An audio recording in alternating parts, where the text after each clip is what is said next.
Tribuners, Anda kembali menyaksikan Ngopi Suruh bersama saya Unika Bella yang akan mengajak Anda untuk mengetahui nih tokoh inspiratif. Kita akan ngobrol-ngobrol santai dan termotivasi dengan cerita di balik tokoh ini. Dan kira-kira Bella sekarang ada di mana dan siapa tokoh inspiratif tersebut? Untuk itu langsung menyapa dari Omah Joglo, Kabupaten Wonogiri. Sudah hadir bersama saya ada Bapak Joko Sutopo selaku Bupati dari Kabupaten Wonogiri. Selamat siang, apa kabar Pak? Selamat siang, alhamdulillah sehat. Sehat, pastinya baik juga ya Pak? Ya, alhamdulillah berkat doa dukungan semua pihak kami dalam kondisi baik-baik saja, sehat-sehat saja, optimis Optimis untuk juga ya Pak? mewujudkan apa yang menjadi visi Kabupaten Wonogiri. Baik, wah luar biasa, ini semakin lebih dekat lagi. Dan bagaimana selanjutnya untuk kisah nih dari Bupati Wonogiri, seorang Bapak Joko Sutopo. Ini selanjutnya bagaimana? Ini dan sebagai informasi juga nih Tribuners, kita yang sedang melakukan syuting pada hari ini sudah melakukan vaksin booster. Bapak juga sudah ya? Pasti. That's mean kita semua dalam keadaan sehat dan aman terkendali. Well, back to the topic nih Pak, terkait track record dari seorang Bapak Joko Sutopo nih ya, selaku Bupati dari Kabupaten Wonogiri. Akhir-akhir ini Pak, sebelum membahas terkait track recordnya, sedang sibuk apa dan program-program yang dilakukan itu apa saja? Kalau bicara program, tentu sebuah perencanaan besar yang kami inisiasi, kami tuangkan pada sebuah dokumen konstitusi di RPJMD itu. RPJMD adalah sebuah visualisasi pertanggungjawaban seorang kepala daerah untuk bagaimana atas kewenangannya bisa mewujudkan apa yang menjadi perencanaan besar itu. Maka kalau pertanyaannya sedang sibuk apa, ya hari ini kami concern. Day-to-day kami concern untuk mengimplementasikan seluruh program perencanaan kegiatan yang sudah kami tuangkan pada rencana pembangunan jangka menengah daerah ini bisa teraktualisasi kepada publik sesuai dengan skala prioritas, basis outcome dan aspek-aspek lain sehingga masyarakat nanti bisa melihat, bisa merasakan ada sebuah arah kebijakan yang lebih baik untuk merubah Wonogiri menjadi Wonogiri yang lebih maju, mandiri dan sejahtera. Wonogiri yang maju, mandiri dan sejahtera. Oke. Artinya itu diharapkan juga oleh Bupati dan juga para jajarannya Pak? Otomatis karena Bupati jajarannya menjadi stakeholder yang punya tanggung jawab untuk mewujudkan itu.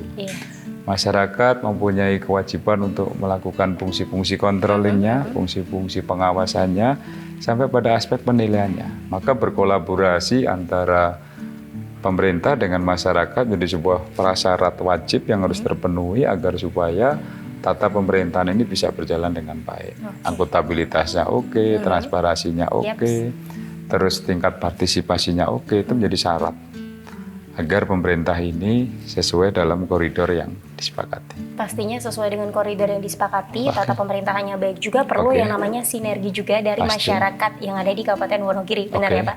Oke, baik. Tadi sudah disentil sedikit terkait program-program yang saat ini sedang sibuk Bapak lakukan bersama dengan tim, begitu ya Pak? Nah, bisa diceritakan Pak, bagaimana sih awal mula Bapak, jika kini panggilan akrabnya ya Pak ya?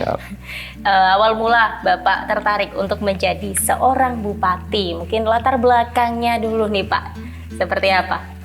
Kalau bicara awal karir tentu tidak ada sebuah perencanaan khusus. Kenapa? Karena seorang JK ini lahir dari keluarga miskin, keluarga yang tidak memenuhi kualifikasi hukum Jawa, bibit, bebet, dan bobot. Maka lebih kepada sebuah langkah yang natural, langkah yang naluriah agar kita bisa bagaimana survive ke depan. Survive ke depan tentu diinisiasi dari komunitas, diinisiasi dari relation yang terbangun, dan alhamdulillah saya berkesempatan untuk bergabung ke salah satu partai politik. Lah, hukum konstitusi kita kan sudah mengatur nih, setiap warga negara berhak menjadi apapun termasuk jabatan-jabatan publik, jabatan-jabatan politik, tetapi memang koridornya harus ada mekanisme yang harus terpenuhi. Mekanismenya tentu ada proses internalisasi, ada proses jalur-jalur politik dan yang lain lah. Itu pintu masuk kami, itu momentum kami bergabung pada keluarga besar PDI Perjuangan, dan atas kondisi itu kami berkesempatan untuk mengikuti kontestasi pilkada di 2015. Itu awal mula karir kami di jabatan politik sebagai kepala daerah, sebagai bupati. Berarti sekitar 7-8 tahunan yang lalu ya Pak ya? Wow. 2016 kami dilantik, tepatnya pada tanggal 17 Februari 2016. Sangat ini ya Pak, terkenal sekali, masih teringat tanggalnya juga. Momentum yang sangat menentukan terhadap proses jalan hidup kami tentu menjadi memori khusus bagi kami. Iya. Dan pastinya di dalamnya ada visi misi dong Pak setelah pelantikan itu. Apa saja? Visi misi pada waktu itu kami pengen Wonogiri yang beriman, berbudaya, berkeadilan, berdaya saing dan demokratis. Itu visi misi kami yang pertama. Beriman harus merepresentasikan bahwa masyarakat Wonogiri harus beriman. Artinya apa? Iman itu berketuhanan. Beragama. Beragamanya yang di Wonogiri yang seperti apa? Beragama yang konstitusional. Artinya konstitusional itu menghormati terhadap pluralisme. Karena apa? Bicara Indonesia ya tentu kebinekaan, pluralisme, keberagaman. Maka beriman kami representasikan adalah masyarakat yang bertuhan tetapi berkebudayaan. Menghormati antara satu pemeluk agama dengan agama yang satu dengan pemeluk agama yang lain. Itu adalah sebuah konstruksi pikir yang harus kita tanamkan pada masyarakat Wonogiri agar terjalin sebuah harmoni. Kalau harmoni terjalin, maka ada sebuah kondusivitas, ada sebuah kebersamaan, maka goalnya adalah semangat gotong royong untuk mewujudkan visi Wonogiri. Baik, tentunya visi misi itu akan terwujud apabila memang dari awal rasa kebersamaan itu, rasa gotong royong itu terkonstruksi dari awal, kemudian nantinya akan menjadi lebih baik. Bahkan program-program yang Bapak laksanakan bersama dengan tim itu menghasilkan program yang berkualitas juga pastinya di Kabupaten Wonogiri. Kalau bicara program kan tidak bisa berhenti pada tataran dokumen. Dokumen adalah sebuah perencanaan yang arsitekturnya terorkestrasi oleh seluruh OPD. Kalau bicara dokumen perencanaan, ada mekanisme seperti apa sih mekanismenya, dari musrengbang des, musrengbang kecamatan, musrengbang kabupaten, dari pokir-pokir, dari akselerasi antara rencana pembangunan jangka panjang nasional, itu harus terkoneksi semua. Maka menjadi rencana pembangunan jangka menengah daerah. Kalau dokumen sudah tersusun, tetapi kalau ada gap dengan masyarakat, ada jeda komunikasi dengan masyarakat, ada masyarakat tidak paham terhadap program itu, ya nothing. Tidak akan ada artinya. Maka harus terkomunikasi dengan baik. Maka di periodisasi kami pertama yang kami lakukan adalah program kami usung, terus kami sosialisasikan pada masyarakat, lebih kepada membuka kanal komunikasi. Kanal komunikasi kepada masyarakat biar mengetahui kemana sih arah pemerintah Kabupaten Wonogiri era JK ini, apa sih yang dijanjikan, apa yang diperjuangkan, maka butuh pembuktian. Maka pada basis pembuktian ini butuh waktu. Bicara pembuktian, pemerintah nggak bisa berjalan sendiri, maka butuh dukungan. Maka sinergisitas itu menjadi syarat dan kata kunci agar program-program ini bisa terimplementasi dengan baik. Baik, ini terlepas dari program, saya mau kembali lagi terkait latar belakang. Tadi belum dijelaskan secara detail. Bapak Jekek ini, seorang Bapak Jekek ini dari awal sekolah di mana kecilnya, kemudian bertumbuh, masa pertumbuhannya, kemudian hingga kuliah di mana? Silakan Pak. Kalau bicara syarat objektif menjadi seorang bupati, saya tidak terpenuhi. Dari latar belakang pendidikan, hanya syarat minimal yang bisa kita penuhi di SLTA. Untuk bisa kuliah, orang miskin nggak akan bisa kuliah.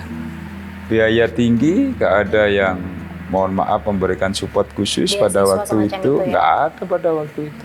Maka itu menimbulkan traumatik bagi seorang JK. Ada sebuah kekecewaan saat, ternyata merasa tidak ada keterpihakan terhadap kesempatan atau potensi yang ada pada waktu itu. Itu mungkin bagian dari garis tangan kami lah bahasa kita. Kita nggak perlu berkecil hati karena peluang itu pasti akan terbuka. saat kita berani mengambil sebuah langkah-langkah strategis komprehensif.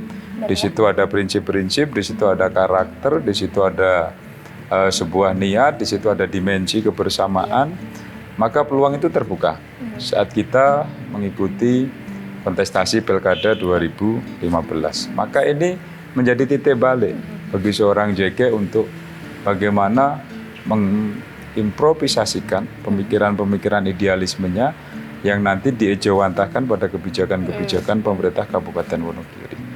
Maka kita bisa melihat dari latar belakang yang tidak memenuhi kualifikasi tadi, ya alhamdulillah kami haturkan ucapan terima kasih pada warga masyarakat kami.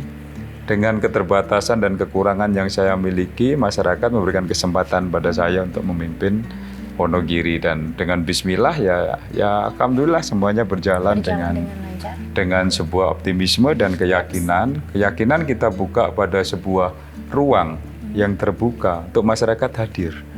Memberikan sumbang, saran, masukan, kritikan, kritik otokritik, apapun, yang terpenting ada semangat kebersamaan di dalam. Yes. Pastinya advice yang diberikan masyarakat ini sangat berperan penting juga. Ya, pasti. Maka sesanti kami di periode pertama adalah sesarengan bangun Wonogiri. Itu merepresentasikan bupati pun tidak bisa melakukan apapun tanpa ada panyengkuyungan dari warga masyarakat. Demikian juga masyarakat tidak bisa mendapatkan sebuah perubahan kalau memang tidak bersinergi dengan pemerintah. Artinya tidak memberikan ruang kepada pemerintah untuk mencoba melakukan perubahan-perubahan melalui program-program yang sudah disiapkan. Maka pembagian tata ruang tanggung jawab ini menjadi sebuah hubungan yang linier, hubungan yang harmonis antara pemerintah dengan warga masyarakatnya. Nggak boleh ada sekat, hadir bersama-sama dalam sebuah kontestasi tanggung jawab. Apa itu? Merubah dimensi cara pandang publik terhadap Wonogiri. Itu yang kami lakukan. Siap. Sangat luar biasa pasti responsibility yang Bapak miliki untuk menjaga ibaratnya Kabupaten Wonogiri ini di tangan Bapak JK. Oke, siap. Baik, ini Pak. Kemudian tadi kan terkait ada peluang juga di dalamnya. Pastinya selain itu hal-hal baik, ada juga hal-hal ya kita tidak harapkan hal buruk sih Pak ya terjadi. Tapi pasti ada tantangan. Kemudian challenge apa saja yang selama ini Bapak alami sejauh ini Pak? Kalau kita bicara tantangan, tidak bisa kita bicara dimensi bersifat person to person, case by case, apple to apple, nggak bisa dong. Tantangan sebuah wilayah tata pemerintahan di Kabupaten Wonogiri ini secara geografis cukup luas. Kami 193.000 hektar, 25 kecamatan, 294 desa dan kelurahan, 7.011 RT. Jumlah penduduk kami 1.093.000 jiwa. Tantangannya akan sangat kompleks. Tantangannya akan sangat di semua lini pasti mempunyai poin-poin, dimensi-dimensi yang harus kita perbaiki.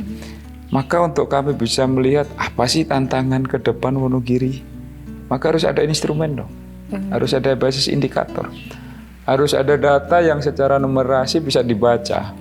Sebagai aspek statistik yang nanti akan kami kaji, kami implementasi, dan kami melahirkan program-program.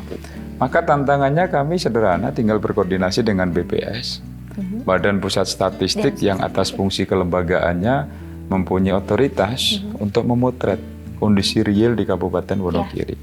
Dari langkah ini kami mengetahui bahwa tantangan terbesar pada waktu itu adalah tingginya angka kemiskinan. 13,25% miskin di Wonogiri. Kalau miskin dengan angka sebesar itu, maka kita masuk zona merah.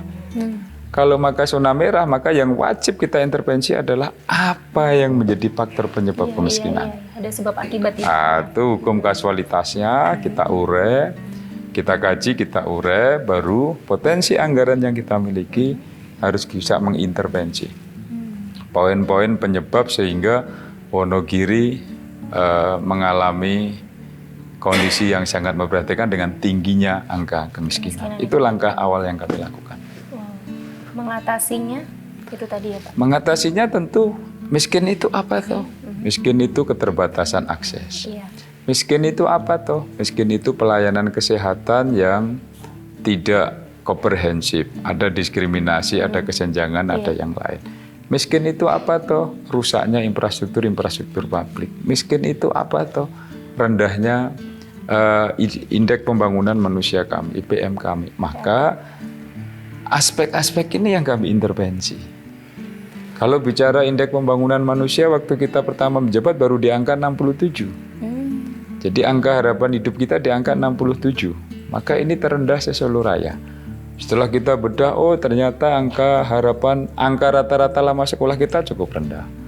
Angka harapan lama sekolah kita ternyata masih ada banyak sekali anak putus sekolah karena kemiskinan. Iya. Jadi gap kesenjangan ini menimbulkan sebuah problem sosial, yang mana problem sosial itu melahirkan mata rantai kemiskinan yang semakin panjang. Mata rantai kemiskinan, ini yang kami putus. Ini yang kami putus. Maka lahirlah program pendidikan gratis SD, SMP, sampai kita tambah mahasiswa. Karena rasio sarjana kami dengan jumlah penduduk waktu itu versi BPS belum seimbang. Lah, hal-hal seperti ini yang kami orkestrasikan sebagai sebuah kebijakan dalam rangka ngeroyok kemiskinan di Wonogiri. Memutus mata rantai kemiskinan di Wonogiri. Ya. Pak. Oke, baik. Kemudian Pak, kita menyinggung terkait APBD untuk tahun 2023 ini bisa dijelaskan secara singkat Pak, bagaimana? APBD 2023 harus merepresentasikan program berkelanjutan bagi pemerintah Kabupaten Wonogiri. Fokus kami adalah bagaimana peningkatan kualifikasi SDM yang lebih berkualitas ke depan. Maka yang akan kita prioritaskan apa? Semisal bidang kesehatan. UHSI kita beberapa waktu yang lalu kita mendapatkan kepesertaan baru BPJS KIS, BPJS PBI, penerima bantuan iuran, 42.444 peserta baru. Artinya apa? Warga masyarakat kami mendapatkan protek perlindungan kesehatan gratis, tidak harus bayar, jumlahnya 42.444. Ini terbesar se-Jawa Tengah. Lah, maka kalau bicara postur 2023 APBD-nya peruntukannya untuk apa? Kembali untuk memperkuat fungsi-fungsi peningkatan kualitas. Kualitas kesehatan maupun kualitas sumber daya. Contoh yang kedua, semisal hari ini kami concern penanganan stunting. Oh iya, stunting. Tankes, gagal tumbuh karena faktor pola makan, pola asuh, dan pola sanitasi lingkungan yang tidak sehat, itu berpotensi memberikan kontribusi terjadinya anak-anak kami masuk pada kualifikasi stunting. Ini yang kami keroyok. Semisal kita menciptakan citra mutiara keluarga, di dalamnya bisa kita mengkomparasi berapa bumil kita, berapa anak lahir yang dalam kondisi normal, berapa anak lahir atau bayi lahir dalam kondisi stunting, gizi buruk dan gizi kurang. Ini menjadi sebuah panduan untuk kami bisa melakukan intervensi-intervensi atas potensi anggaran yang kami miliki. Kita kolaborasikan dengan dinas dan OPD teknis untuk yuk kita melahirkan program yang goals-nya adalah Wonogiri harus bebas stunting 2024. Dan alhamdulillah saat sekarang Wonogiri sudah berada di ranking 3 terendah se-Jawa Tengah kaitannya dengan stunting. Maka kalau pertanyaan dari apa nanti gambaran APBD 2023, maka akan kami fokuskan untuk mengaktualisasi program-program yang goalnya adalah menuju kepada masyarakat yang berkeadilan. Berarti fokus utama dari APBD, anggaran pendapatan belanja daerah di Kabupaten Wonogiri sendiri fokus kepada yang berkeadilan tersebut ya? Oh, iya. Salah satunya di stunting itu tadi ya Pak ya? Tujuan dari pemerintah kan jelas. Iya. Negara dan bangsa dimerdekakan ini kan goalnya kan jelas, mencapai masyarakat yang adil dan makmur. Ukuran adil dan makmur sederhana saja. Fasilitas harus hadir menjembatani. Benar. Pemerintah harus menjembatani layanan-layanan sosial, layanan-layanan kesehatan, layanan adminduk, layanan-layanan yang menjadi otorisasi dari pemerintah kabupaten. Itu harus merepresentasikan negara hadir melalui kebijakannya. Kalau kami sederhananya seperti itu aja. Oke, baik. Siap. Fasilitas, kemudian ini berarti bicara terkait infrastruktur juga di dalamnya. Ini bagaimana Pak untuk persentase alokasi infrastruktur, kemudian kesehatan dan juga pendidikannya ini seperti apa? Kalau bicara proporsi dari pembagian APBD, kita sekarang ada sebuah kebijakan baru yang namanya mandatory spending. Dari mandatory spending itu kebijakan dari pemerintah pusat yang harus teraktualisasi sampai pemerintahan daerah. Tujuannya adalah menjamin bahwa penggunaan APBD itu nanti betul-betul sesuai dengan rule yang ada, sesuai dengan mekanisme dan ketaatan asas yang harus dipenuhi. Bicara pendidikan ya harus minimal 20%. Bicara kesehatan minimal juga harus 10%. Bicara infrastruktur harus 40%. Itu proporsi-proporsi yang harus dipenuhi atas kemampuan potensi APBD yang kami kelola. Maka konsekuensi logisnya adalah manajerial APBD harus berbasis sistem. Tidak bisa dong manajerial APBD berbasis keinginan. Maka kembalikan kepada rencana besar kami, rencana pembangunan jangka menengah daerah kami. Disitulah ruang yang bisa dipertanggungjawabkan pada manajerial APBD dan nanti bisa terlaporkan progress reportnya kepada masyarakat dan implementasinya nanti masyarakat bisa menilai. Apakah ada perubahan di jalan, apakah ada perubahan di fasilitas kesehatan, apakah ada perubahan di jembatan, atau apakah perubahan di infrastruktur publik secara umum. Dan alhamdulillah kami sudah melakukan itu, merepresentasikan dari komitmen kami dan masyarakat punya ruang yang objektif untuk melakukan penilaian. Dan penilaian masyarakat ini kan teraktualisasi pada responsibility publik pada masyarakat. Maka pemerintah mendapatkan legitimasi dari masyarakat lewat apa? Instrumen demokrasi. Kita nggak perlu alergi bicara demokrasi karena memang untuk menduduki jabatan kepala daerah atau jabatan apapun prosesnya adalah demokrasi. Nah, demokrasi di Wonogiri sudah sangat substansial. Masyarakat sudah sangat cerdas menyalurkan hak politiknya sebagai hak konstitusinya. Bukan karena money politik, bukan karena isu sara, tetapi karena melihat aktualisasi kewenangan pemerintah yang diejawantahkan melalui program-program yang ada. Itulah parameter yang saat sekarang menjadi instrumen publik. Parameter yang sampai sekarang ini menjadi instrumen publik. Ya. Oke, baik. Ini saya selanjutnya mau bertanya terkait inflasi nih Pak. Tapi sebelumnya kita mau minum dulu. Oke. Karena kalau bahas tentang inflasi ini pasti kalau secara detail akan panjang ya Pak. Kita mau minum dulu nih ya. Kopi surup. Mari Pak. Kopi surup. Luar biasa, luar biasa. Baik. Mari. Silakan Pak. Oke, baik. Sip.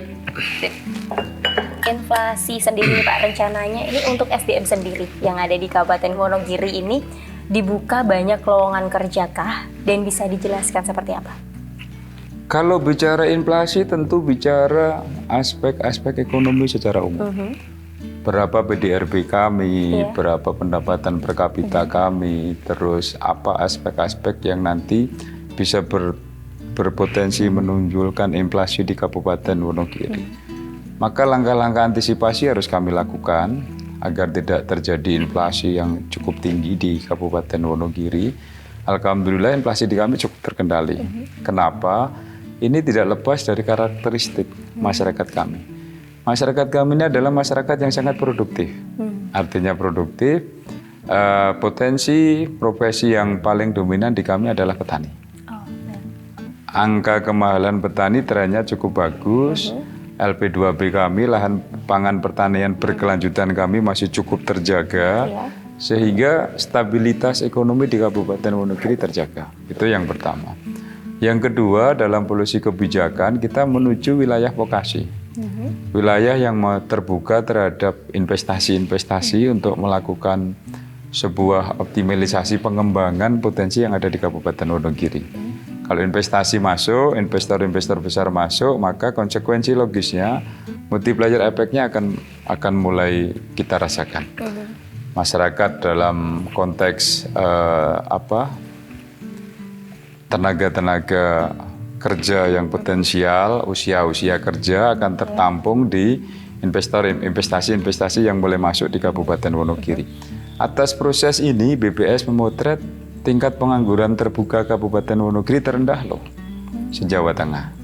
Artinya apa? Usia kerja kami dalam dimensi potensi yang ada sudah bisa memanfaatkan peluang-peluang potensi pekerjaan yang diciptakan baik oleh pemerintah, baik oleh swasta, baik oleh pihak-pihak lain. Dalam hal ini pihak-pihak lain, pihak-pihak yang melakukan merger untuk membuka peluang-peluang investasi dan peluang-peluang bisnis di Kabupaten Wonogiri.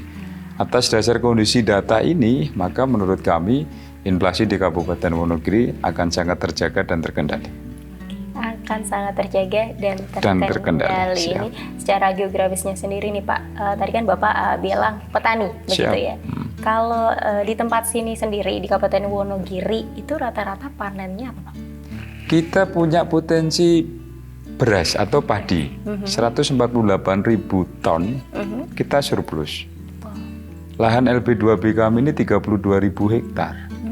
Hitungan dari BPS kemarin dari jumlah lahan, potensi hasil per hektar, dikurangi jumlah konsumsi warga masyarakat Wonogiri, maka muncullah angka 148.000 ton surplus beras di kami.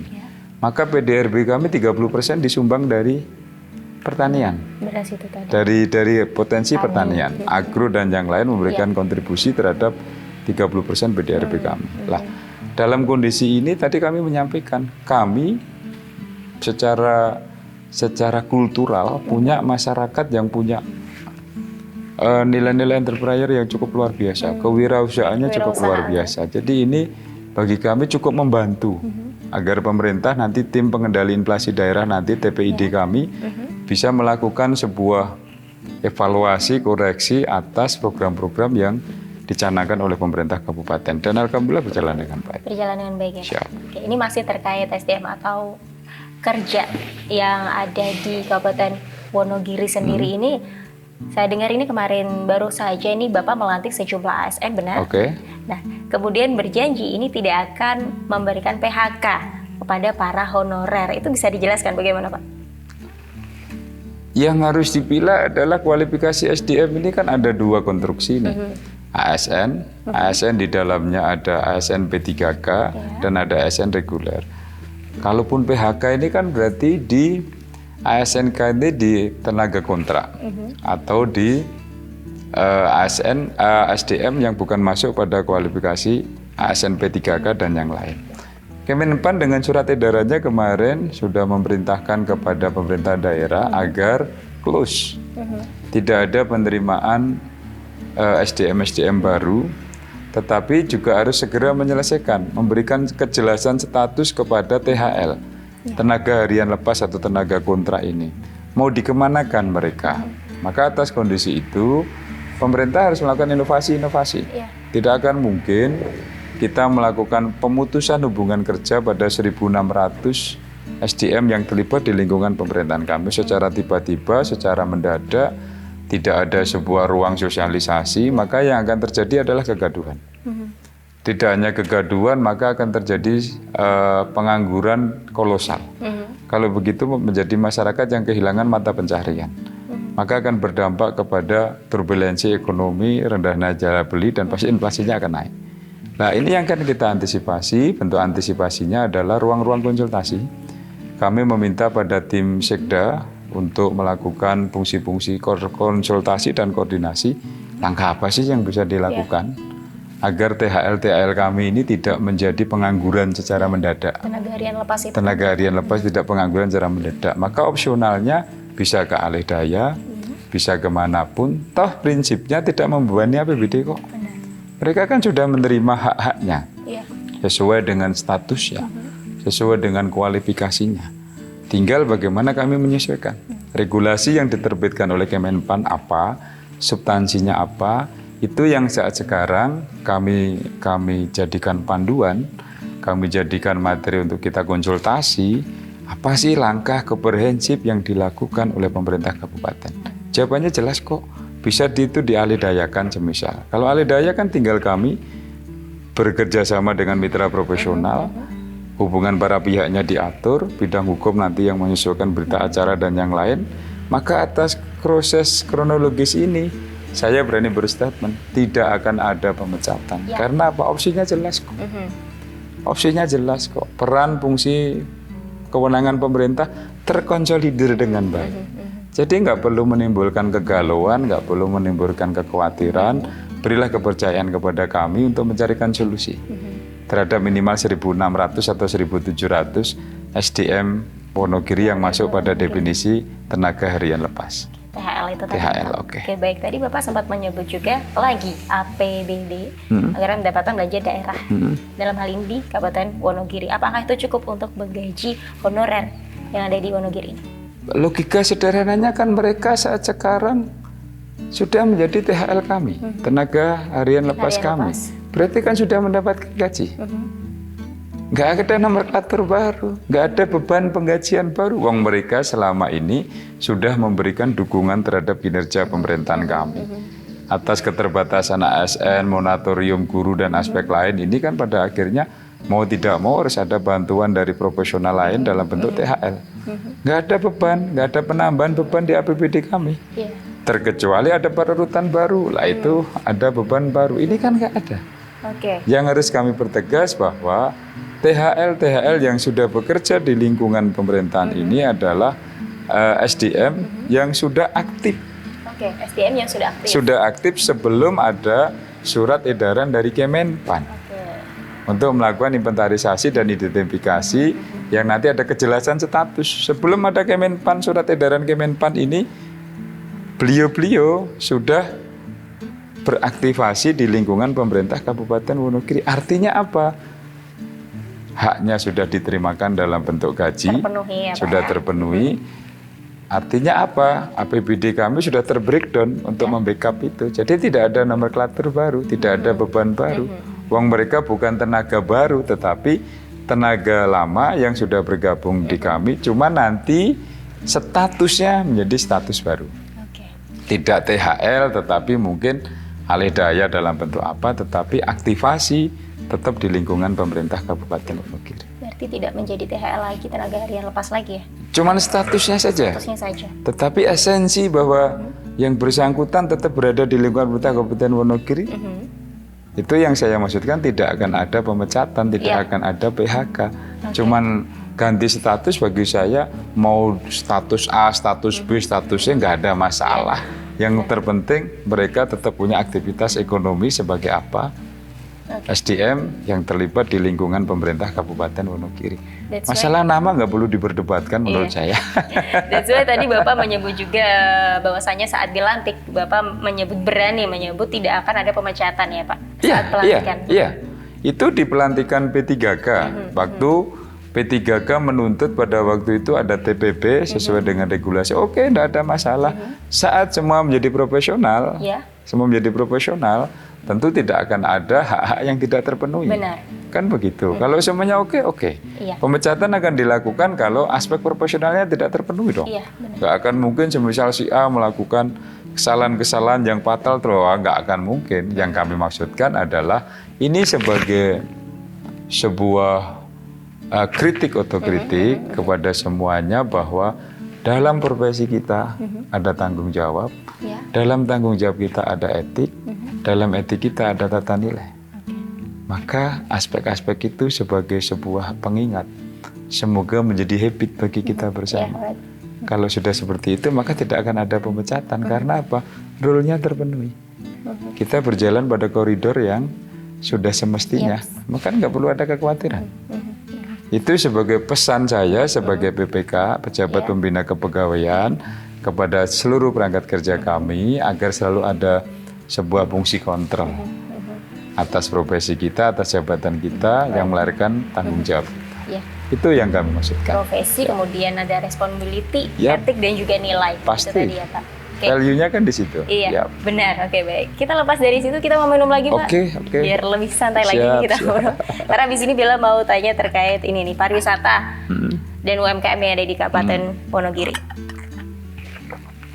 Wah, seger ya Pak. Ini adem ya Pak di Wonogiri. Masuknya adem atau panas nih Pak? Ini sudah kebetulan 1-2 hari mulai hujan. Jadi suasananya adem. Masih adem ya Pak? Seadem kepalanya Pak Bupati. Karena saya lembut, slow gitu ya, Tribuners kan ya. Oke, baik. Ini Pak, pariwisata ini untuk mendongkrak pariwisata dan juga UMKM yang ada di Kabupaten Wonogiri, strategi apa saja yang dilakukan Pemkab Wonogiri dan apa saja sih wisata unggulan yang ada di Kabupaten Wonogiri? Silakan Pak. Kalau bicara destinasi wisata tentu kita harus punya identifikasi.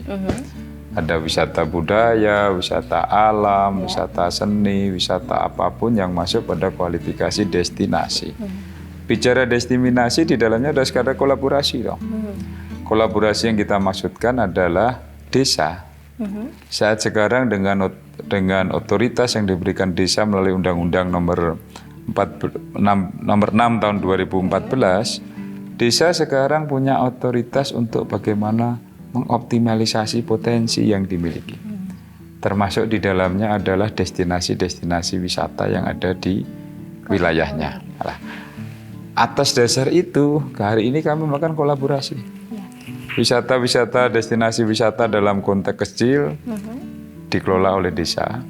Wisata-wisata dalam konteks besar, dalam konteks aspek-aspek yang lebih strategis dan besar dikelola oleh pemerintah Kabupaten Wonogiri. Ya. Yang juga harus kita sampaikan sebagai sebuah informasi bahwa periode pertama kami belum bisa menyentuh pariwisata secara konstruktif karena aspek pendukungnya dulu yang kita benahi. Semisal kita bicara jalan. Jalan di Wonogiri ini menurut data 1038 kilo. Jalan kabupaten pada waktu itu 95% dalam kondisi rusak. Nggak mungkin dong kita mengeksplor wisata tetapi akses jalannya nggak standar. Maka kita fokus dulu untuk normalisasi akses publik. Kalau ini sudah fokus baru kita bagaimana meng-up kondisi potensi wisata yang ada. Ya, termasuk di Gajah Mungkur. Tahun ini mendapatkan bantuan dari program dari PUPR. Mungkin ada sekitar 130 miliar tetapi multi years. Tahun ini di lelang pertama sekitar 28 miliar. Revitalisasi potensi wisata yang ada di Wonogiri. Lah, ini langkah-langkah strategis.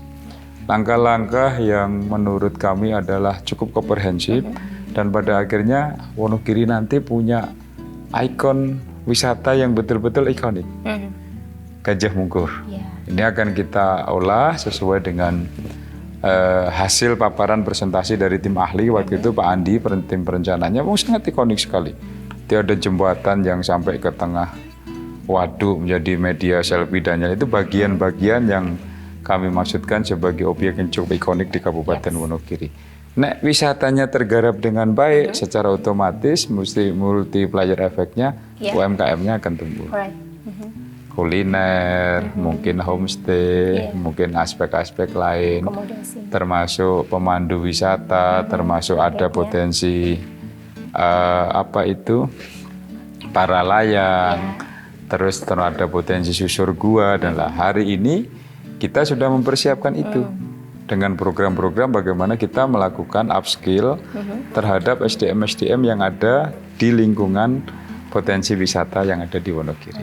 Oke. Berarti akses jalannya dulu, kemudian pariwisatanya, sehingga melahirkan para UMKM tadi, kuliner, juga para ini ada tour guide juga ya Pak? Tour guide-nya pasti, itu kan menjadi satu kesatuan. Iya, full package Iya, tadi. Full package, misal pada proses pembangunan ini revitalisasi waduk kan butuh waktu. Nah, dalam proses pengerjaan ini kami mengambil langkah-langkah ini. Bagaimana penyajian kuliner yang baik, bagaimana kita harus melatih untuk rumah-rumah sekitar menjadi standar minimal homestay-nya akan seperti apa, pengenalan bahasa-bahasa yang pada kualifikasi dasarnya, yes, no-nya seperti apa, itu sudah mulai kita lakukan untuk proses assessment ke sana dan pada akhirnya begitu nanti objek ini selesai, maka SDM pendukungnya sudah pada kualifikasi siap. Pastinya berkualitas ya Pak. Ya pastilah.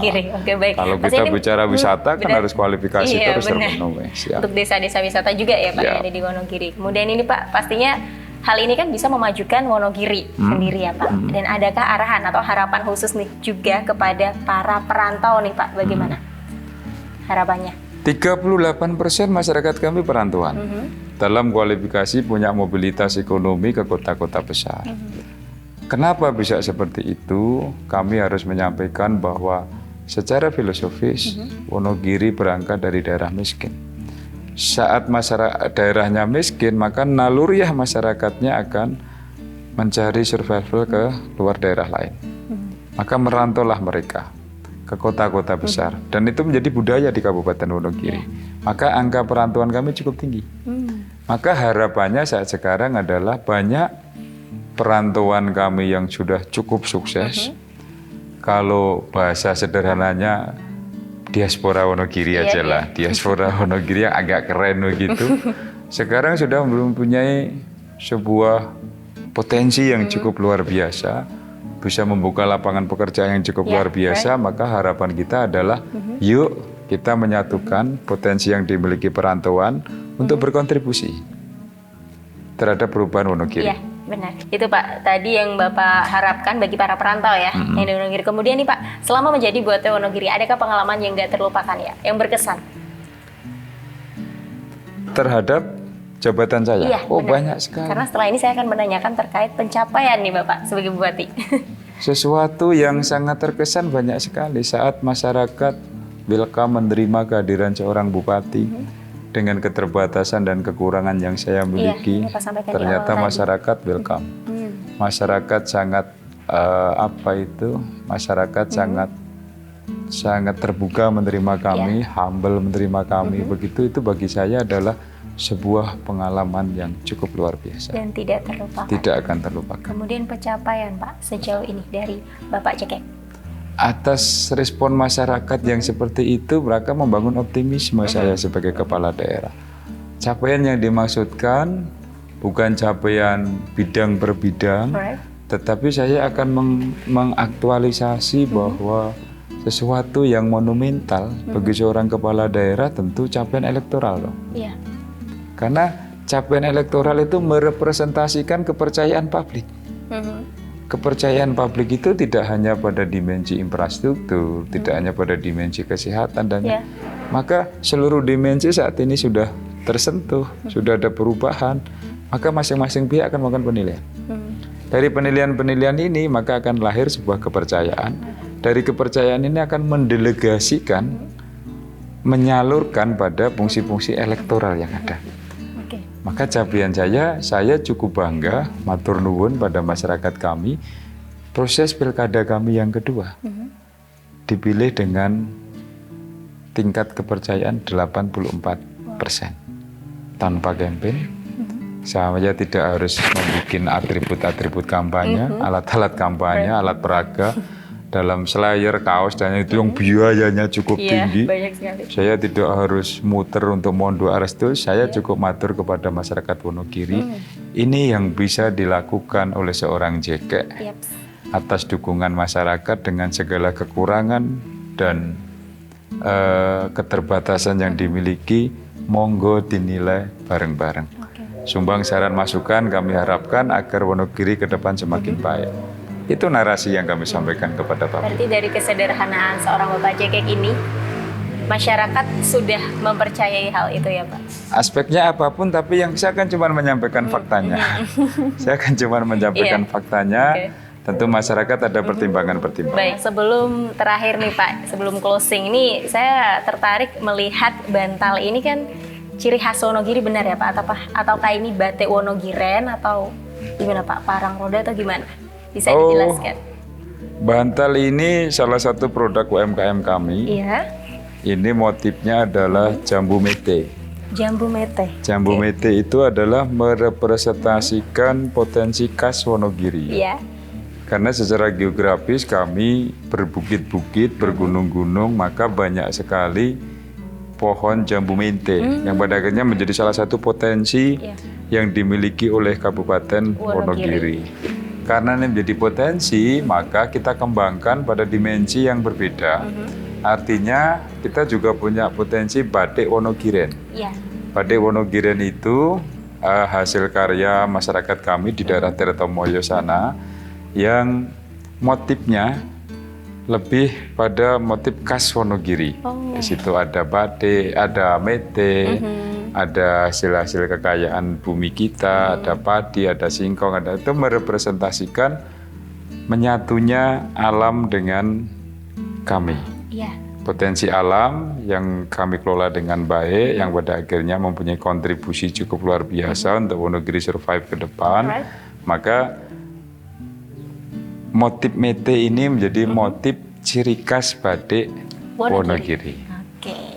Penyebutannya Wonogiren benar Pak? Wonogiren, batik Wonogiren. Batik Wonogiren. Baik, berarti kekayaan alam yang ada di Kabupaten Wonogiri ini berperan penting juga bagi keberlangsungan UMKM juga yang ada di Kabupaten Wonogiri, benar ya Pak ya? Karena itu potensi yang bisa dikelola menjadi sesuatu yang lebih mempunyai daya tarik saat itu di tangan para profesional, dituangkan dalam bentuk motif-motif batik dengan varian-varian yang ada, dengan kolaborasi warna yang lebih kontras begitu, maka akan menjadi sesuatu yang menarik. Dan itu menjadi salah satu potensi UMKM dan potensi tentu meningkatkan potensi perekonomian di Wonogiri. Kabupaten Wonogiri. Oke Pak, last but not least ini pastinya ada jargon khusus nih dari Kabupaten Wonogiri Pak, silahkan. Saya dalam kapasitas Bupati Wonogiri tentu punya harapan besar. Ya. Harapan besar untuk merubah Wonogiri secara umum, secara holistik harus kita rubah. Maka dalam visi perubahan harus ada pengikat semangat. Pengikat lebih bertujuan untuk memberikan motivasi, memberikan sebuah optimisme, arah dan kebijakan akan ada sebuah perubahan di Wonogiri. Maka jargon kami adalah sebuah ajakan yang kami ambil tema yang cukup sederhana, Go Nyawiji. Go Nyawiji, artinya? Bisa dimaknai sebagai go adalah ajakan. Mari go bareng-bareng, go Nyawiji bersatu. Bersatu merepresentasikan adalah teraktualisasinya menjadi titik akumulasi, titik kumpul, titik kulminasi terhadap seluruh elemen yang ada di Wonogiri. Baik itu ASN, wira swasta, anak sekolah, anak-anak semuanya mempunyai sebuah optimisme, semangat yang sama, maka diikat pada semangat Nyawiji. Menjadi satu itu Nyawiji itu kalau di Jawa berarti menjadi satu, bergotong royong untuk sesarengan bangun Wonogiri. Dalam hal ini di Kabupaten Wonogiri. Di Wonogiri, apa yang akan kita bangun? Ya dimensi. Seluruh aspek harus kita bangun. Yang namanya membangun adalah berikhtiar, berusaha, melakukan langkah-langkah perbaikan untuk mencapai kondisi yang lebih baik tentunya. Itu filosofi membangun bagi cara pandang seorang JK. Maka atas kondisi ini kami mempertegas Go Nyawiji sesarengan bangun Wonogiri adalah sebuah ikhtiar bersama yang di dalamnya diinisiasi bersama, di dalamnya ada optimisme dan semangat atas keyakinan untuk merubah Wonogiri menuju maju, mandiri, dan sejahtera. Wonogiri maju, mandiri, dan sejahtera. Terakhir kita mau bareng-bareng Pak untuk sounding jargonnya nih Pak. Go Nyawiji sesarengan bangun Wonogiri. Siap ya Pak? 1, 2, 3. Go Nyawiji sesarengan bangun Wonogiri. Baik, terima kasih Pak JK untuk waktunya. Sukses selalu dalam setiap programnya di Kabupaten Wonogiri ini bersama dengan para jajarannya juga, masyarakatnya juga bisa bersinergi dengan baik dan pastinya berkualitas. Semakin berkualitas. Semangat selalu ya Pak ke depannya ya Pak. Terima kasih Mbak Bella. Salam hormat kami ke Tribunnews. Atur nuwun atas kesempatan dan kehormatan kami bisa beraudiensi dengan Tribunnews. Semoga ke depan Tribun semakin Amin, amin. Semakin oke juga pastinya Kabupaten Wonogiri ya Pak. Terima kasih. Sehat selalu Pak. Terima kasih sekali lagi. Demikian Tribuners untuk Ngopi Surup hari ini. Saksikan terus Ngopi Surup only on channel YouTube Tribun Jateng. Don't forget to subscribe, like, comment, and share this video. Dan turn on your notification bell to find out more all about Tribun Jateng. Saya Nika Bella, mewakili segenap kru yang bertugas pamit undur diri. Selamat beraktivitas, tetap jaga kesehatan, dan salam Tribun.